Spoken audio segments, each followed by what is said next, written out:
Coming up on this edition of Out of the Blue from Middle Tennessee State University. It's homecoming time here on the campus, and we talk about the Halloween weekend and how it will be a true Boo homecoming. We celebrate the 25th year of Tennessee Girls in STEM, a remarkable program that's inspired young women to pursue careers in science. And we give you the details of our new physician assistant program, a new offering in the College of Behavioral and Health Sciences. I'm Andrew Ottman, and this is Out of the Blue.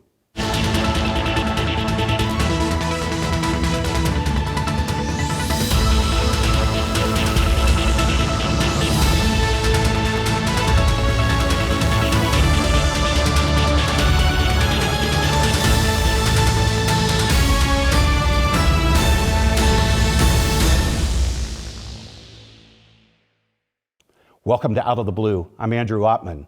October means homecoming on the campus of Middle Tennessee State University. And here to tell us all about this year's event is Rhonda King, Assistant Director of Alumni Relations and the person behind our homecoming celebration. Rhonda, it's October and it's homecoming, which means you're back on Out of the Blue. It's good to have you here.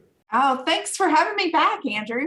It's awesome to see you again. And I know so much of your time, attention, energy, and passion goes into planning homecoming, and we've got a great one on the books so far. Talk to us about Homecoming 2021 at MTSU. Well, Homecoming 2021 is going to be great. This year, we have so many things, but I think our biggest thing that we're looking forward to is seeing people in person and getting people back on campus, as well as still offering some of the things for our out-of-town people that aren't able to make it back. And so Homecoming 2021 is going to be great. And it's going to be October the 30th. So it's Halloween weekend. And it's been a while since Homecoming has fallen on Halloween weekend. So of course we're going to celebrate that. And the theme this year is a true Boo. So it's a true Boo homecoming on October 30th. It's just going to be fantastic. It's just going to be a fun weekend too. Well, Rhonda, obviously we want everybody to come to the campus, set up, like you said, your chairs right near the Alumni House, watch this great parade. But for those of you who can't, we've made some arrangements through True Blue TV to watch the parade live, right? Oh, yes. I mean, the True Blue TV has opened up a whole new world for people who aren't able to make it back to campus. And some of the things that we pivoted for last year that we're going to continue, because we were seeing such engagement from our West Coast alums and people who really could just not physically make it back to campus. And so they're going to be able to watch the parade too live. So it'll be streaming through True Blue TV and all of those channels. You mentioned the 2020 experience, and indeed we all had to pivot. And one of those pivots was the MTSU Shoebox Parade, right? Our MTS Shoebox Parade, I think is what you called it, which won an international award for alumni engagement. That's coming back in some form or fashion, but a little bit different this year, right? It is. I mean, it was such a popular event, and that's where we had alumni and community members and people from campus create their own floats with a shoebox and just got really creative with it. And so it was what we did in place of our live parade last year. But this year we wanted to continue that because so many people enjoyed it. And so we are going to do that. We're rebranding it. We've renamed it the MTSU Shoebox Showcase. And what we're going to do is debut that and have that premiere at the beginning of homecoming week. So everyone that participated in it will have that the whole week that they can watch. And that has views of campus as well as showcasing what our alumni have done. And I really loved the Shoebox Parade, and that was your baby. What I really enjoyed about it was what we said just at the beginning. It allowed alums from California, Arizona, overseas to basically make one of these shoebox floats, take a picture of it, and send it in. So that's why your inspiration for this is really for the Shoebox Showcase, to be focusing mostly on those out-of-town alums who can't come back to campus and giving them a chance to engage, right? Yes, we want to do that. And we also, this year, we have really connected a lot with our alumni who are teaching. And so this would be a great classroom project for for our MTSU Blue Raider teachers to do. So we'll be reaching out to our teachers as well as, I mean, it'd be great for grandparents and grandkids and aunts and uncles with their nieces and nephews to create a shoebox float and be part of the showcase this year. So that starts the week. We, of course, will have the full homecoming parade on Saturday morning with all of the fun and activities surrounding that. But this is also a celebration of the Golden Raiders, right? We've got, I think we're Yes. celebrating 2 separate classes of Raiders this year, correct? We are, and our Golden Raiders reunion happens annually at homecoming weekend. And this year we have both the class of 1970 and the class of 1971 that will be inducted. And so we're planning a really big event for them. I think it's kind of neat. We've never really done it with more than one class for the last several years. We've focused on that particular class. But we see every year that we have friends and we have spouses that are either a class or 2 above or a class or 2 below. And so I think it's going to be a really great experience to have both classes together, because if you were here in 1970 and 71, I'm sure you have friends that graduated in both years. Well, I couldn't agree more, and I'm really glad because of what we had to do in 2020 where we had to pivot. I'm really glad we're including those Blue Raiders from the class of 1970 along with 71 this year. It's fantastic. And let's not forget there's a football game that day too, right? There is. And so that's the great thing that we have about what we're offering is you can do Mixer on Middle. When the parade finishes, you'll have enough time to go over to Walnut Grove, check that out, see what all's going on, come on over for lunch, and then you're already there right by the gate. So you just go right into the football game. It starts at 2:30. And we will be playing Southern Miss. And you can go to our website also for some ticket information. Well, Rhonda, that all sounds great. I just want to say one more time, where do we go to find out the latest schedule information, tickets? How do I find out what's going on? Because there's a lot more happening on homecoming than we talked about in this segment. Andrew, there really is so much going on throughout all of campus. And so you need to go to mtalumni.com. That's the Alumni Association's website, and it has all the information that you need for a happy homecoming on October 30th. A lot of stuff to find there, a lot of things on the schedule. Rhonda King, our Assistant Alumni Director, and the person who makes homecoming special every year. Thanks for joining us. Thank you so much. And we'll be right back.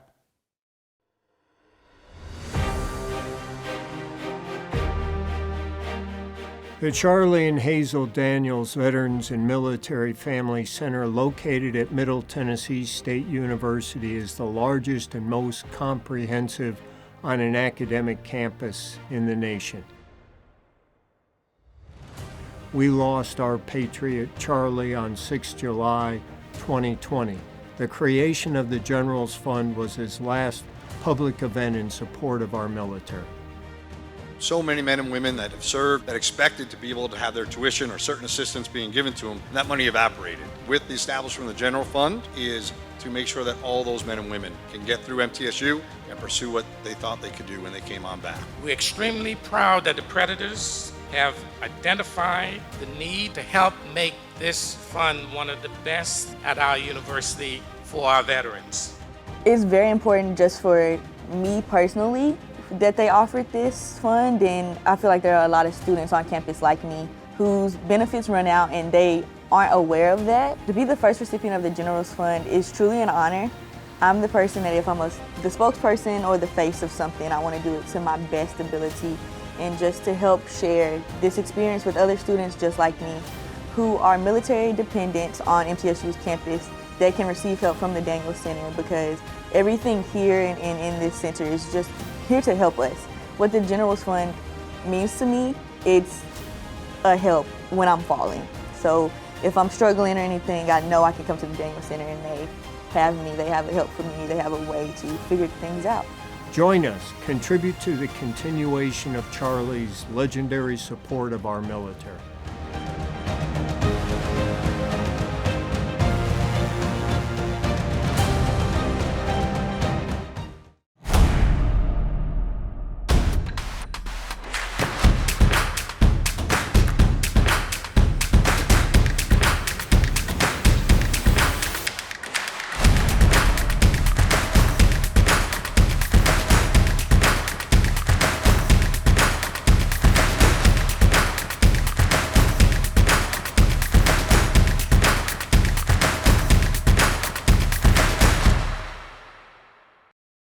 Welcome back to Out of the Blue. I'm Andrew Ottman. Tennessee Girls in STEM is one of the signature programs of our College of Basic and Applied Sciences, a remarkable community outreach led by Professor Judith Iriarte Gross that has inspired young women to pursue careers in science. Well, Professor, it's great always having you back on Out of the Blue, and it's great talking about this wonderful program of yours. Let's talk about the celebration, 25 years of Tennessee Women in STEM. Oh my goodness, yes. I still can't believe that we've been doing this now for 25 years. And when I joined the faculty in 1996, and I thought, okay, we need to have this conference to provide role models to young girls so they can take over for me when I retire and, be engineers in the state of Tennessee or even go to outer space. Well, and you've been a role model to my daughter, Emily, who I think you've attracted her to your efforts at a very early age as a participant, then as a college student, as a mentor. And there's many of us here at MTSU, but also throughout the community, who share similar stories about how this program has engaged and sparked their interest. My Emily's a biology major, and she's studying to be a genetic counselor. You've got to have a lot of stories like that. We're excited to learn about the success of Emily, to hear from other women who've come through, such as Jennifer Williams, who is an advisor for math and physics and astronomy here on campus. She came to EYH and then TGIS. I would still call it EYH because I've been doing it for so long. But she came as a fifth grader, and now she's showing our students the right path to succeed in math, science, and astronomy. And I keep remembering one young lady, and I forget which year it was. After everybody got back into the LRC to where we gave out door prizes and we gave out evaluations, she came up to me and gave me a big hug and said, and this touches my heart every time I think about it. She said, "Nobody ever told me I can go to college before, but Miss Cheryl told me I could." And this was Cheryl Holdaway, who's a chemist who designs all the inks and pigments for Sharpies and all of the other pens and magic erasers and all those, dry erase. She does all that. So, when you hear those stories, we're doing something right. And we're doing it here at MTSU.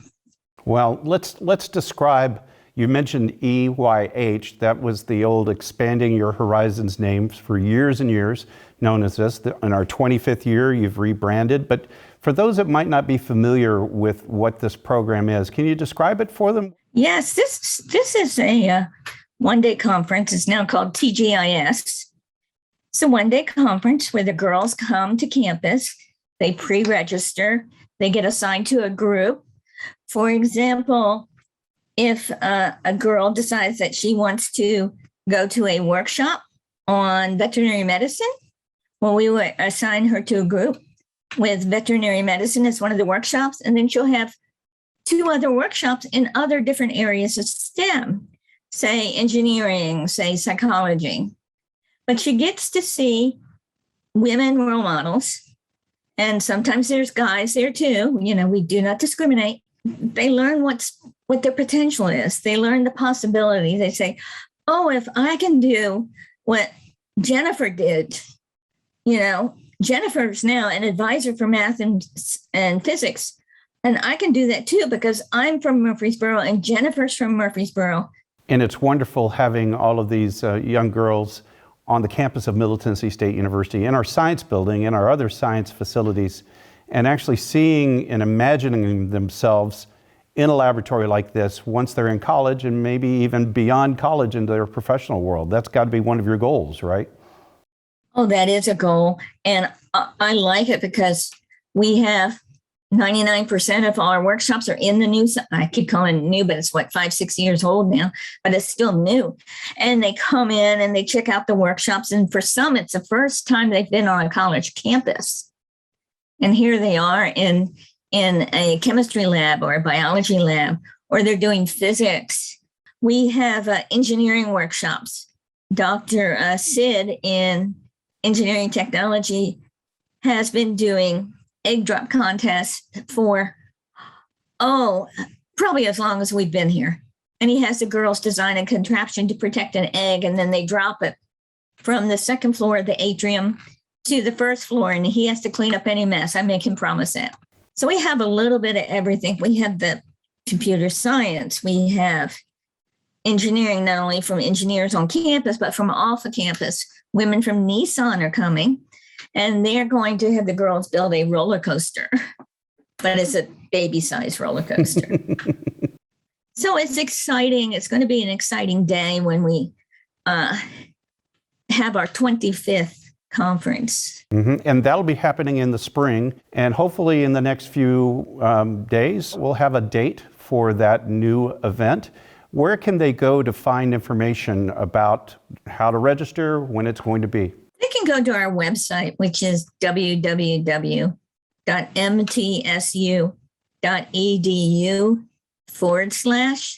WISTEM. And on the left hand, there's a tab for TGIS. And, parents and the girls can click on that tab and learn more about what we're planning for our 25th. I'm so excited about this. Our 25th conference for girls in STEM. I'll tell you what's awesome. Your great work in this program. My daughters have benefited from this. Our university has received national honors because of your hard work and your devotion to these young women and inspiring them in these careers. It's just been nothing short of incredible. Dr. Gross, the professor that brings us slime at these events, but also inspires folks. Thanks for joining us on the show. We appreciate your time. Thank you so much, Andrew. And we'll be right back.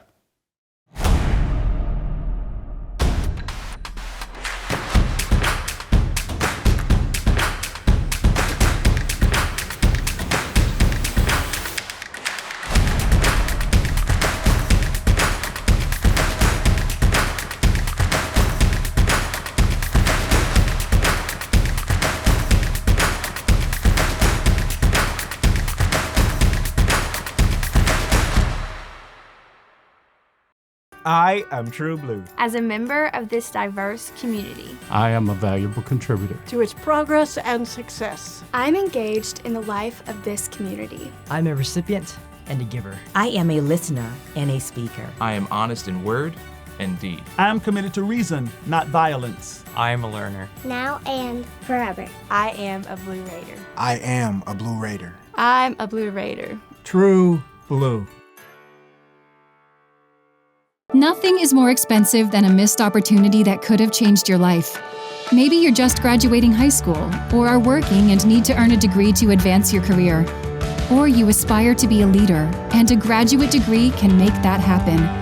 Whether you're just starting out or retooling for the future, Middle Tennessee State University can help you get there. MTSU, the University of Opportunities. You know you gotta climb higher.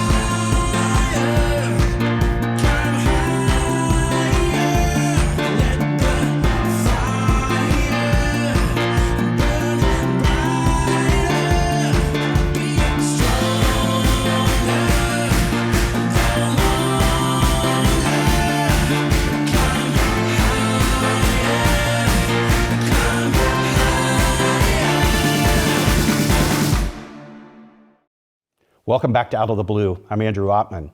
Physician assistant is becoming one of the most popular and sought after careers in the healthcare industry. And Middle Tennessee State University is opening a program that allows you to study for a master's degree in this growing field. Here to tell us all about it is the program's founding director, Dr. Marie Patterson. Well, Dr. Patterson, this is big news for our university. Let's just dive right in. Tell us about your program. All right. Thank you for having me, Andrew. Well, this is an exciting time. We're developing the physician assistant program here at MTSU. It's a 27-month program that we have put forward to our accrediting body. Will be the first 15 months of which will be on campus doing the didactic work in the classroom. And then the last year will be out in the community doing clinical rotations, which encompasses 8 different clinical rotations. And then, the program is straight through. So it's 27 months straight, and then they will graduate after that and get to go out and take their national certifying exam and be members of the healthcare community. It's so exciting, the buzz out there about when's this program starting, when's it starting. Mm-hmm. It's so great that we're able now to talk about some of those details. But let's take a step back a little bit. And for some of our viewers that maybe not be familiar with this profession, what does a physician assistant do? So a physician assistant, we are clinicians and we see patients, write prescriptions, work them up, and you'll see us in every setting. So, you'll see us in the surgical setting, you'll see us in the hospital, in the emergency room, you'll see us in clinics. So pretty much everywhere where patients are being seen, you will see a PA in those jobs. It seems like every time I turn around, I see another ranking that says that this is the #1 profession by this organization or that organization. And I know we had several mid-state employers, potential employers, write letters of support saying we need this program. Why is it so popular? Why is this the hot career field? Well, for me, and the reason I went into this healthcare field, and I think the same applies today, is that we do not have to specialize. So we are clinicians, as I said, we can do a lot on the healthcare team, but we don't have to specialize. And that's the beauty of it. And I think that's the big draw, honestly.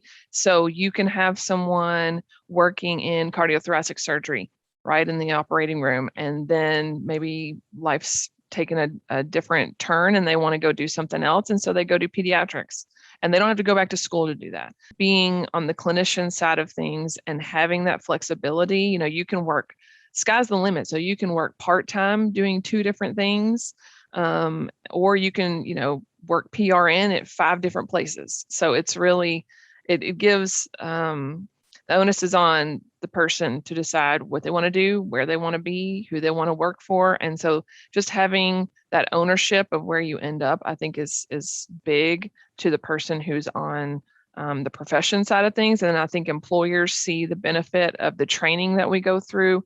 And that is why the market is so big here. Obviously, COVID has done drastic things in the healthcare field, and we're seeing the need for clinicians out there. And so I think, that's just something that has been proven time and time again. And especially we see all the influx, the population's growing in Middle Tennessee. So that's another part of it as well.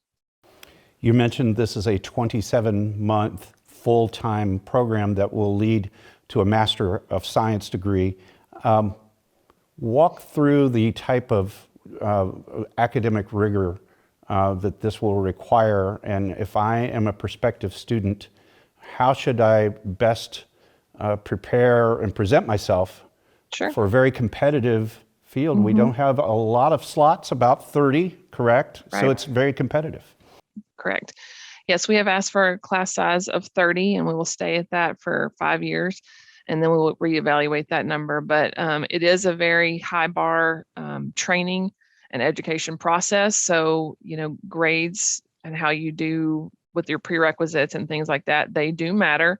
So I won't say they're the only thing that matters, because they're not, but definitely you need to be able to prove that you can handle being in PA school, where the rigor is extremely high. And not only, are they difficult concepts, because yes, there are. The thing about PA school that gets people a lot of times is the speed and the volume, because we don't take summers off. We don't take time off hardly at all, even between semesters. So it's a very intense program that's coming at you very heavy. And so you want to look at somebody who has been able to handle basic science coursework in their undergraduate or in their, master's if they did get a master's, or just in their prereq, taking those. As long as they can have that as a basis, then on the admission side of things, you want to see that, because you don't want to put someone in a situation where they get into PA school and then, they don't make it to graduation. Nobody wants that. And so just our first semester alone, we have 20 hours of coursework.